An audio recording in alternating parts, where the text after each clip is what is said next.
Well, we are following some developing news right now. Anne Arundel County authorities are investigating a structural issue at a building in Glen Burnie.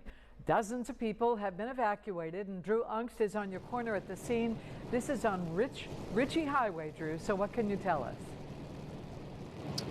Yeah, we just got done talking with a fire captain about 5 minutes ago. He gave us some new information about this situation. He said they were doing some construction on that floor, and that's when crews noticed what he said was rebarb issues when the floors there. That had led them to call firefighters in. Firefighters got there. They saw those same structural issues in the construction zone, and they decided to evacuate the building. Show you the scene right now. The Anne Arundel County Fire Department is on scene along with police and MDOT, who are helping them to block off multiple roads in the area. They aren't letting anyone near the building. That's for obvious safety reasons. Fire officials say a floor partially shifted during construction of an underground parking garage. We are told everyone is out of the building and no injuries have been reported.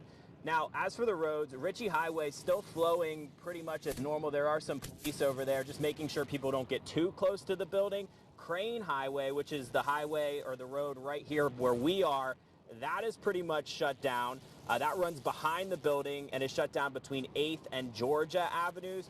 Now, the fire department wants to be clear that they haven't really seen anything that has collapsed in the area, and everyone has made it out safely. But it was those issues, the cracks in the concrete, the rebar that they were worried about. They saw those issues. They evacuated everyone, and they are keeping everyone away from the building. We are told that an engineer is expected to be on scene at some point. They might already be here. The fire officials weren't really sure when we talked to them, but they're going to evaluate. They have that expertise to decide what might be wrong, if this building has solid structural integrity and can stand and will not cause any issues. But right now they are just erring on the side of precaution here, just making sure that everyone is safe, keeping everyone a distance away. They said that the area around here that's been evacuated is the size of 2 lengths of the building, basically, just to make sure that if something falls, if something was to collapse, if things were to go wrong, that everyone in this area is safe. We were also told that they have placed little yellow notices on the doors of businesses within that area where it is believed to be unsafe.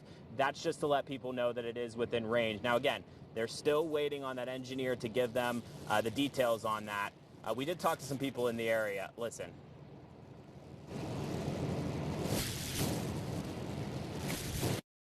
It's the first time there's been problems with this building, but like I said, for 5 weeks we've heard nothing but constant jackhammer and them fixing the rebar and the concrete in the building here. Yeah, and a lot of people who work in this area are kind of stuck. We talked to 2 workers who are trying to get back to where they work. They said they haven't been allowed, and they're worried that their car might have to stay here overnight. Well, obviously, if anything changes or we get any updates on that engineer evaluation, we will let you know. On your corner in Glen Burnie, Drew Aunkst for WJZ. All right, thank you, Drew. Well,